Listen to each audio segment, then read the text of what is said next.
Kamusta kayo?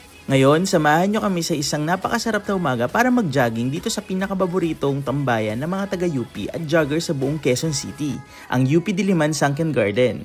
Matatagpuan tayo ngayon sa Academic Oval, isang 2.2 km loop na napapalibutan ng malalaking puno ng akasya at iba-ibang iconic na struktura ng Universidad ng Pilipinas Diliman. Ang Sunken Garden ay isang malawak na open field sa gitna ng oval.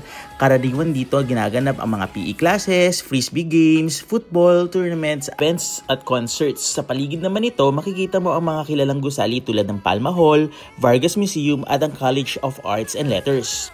Alam nyo ba, ang UP Diliman ay tinatag noong 1949 at isa sa pinaka-prestigious university sa buong bansa. Dito rin makikita ang oblation, ang bantayog na sumisimbolo sa sakripisyo at paglilingkod sa bayan. Habang tayo nagja-jogging, ramdam ang preskong hangin at ang katahimikan ng campus, isang kakaibang vibe kumpara sa abalang lungsod.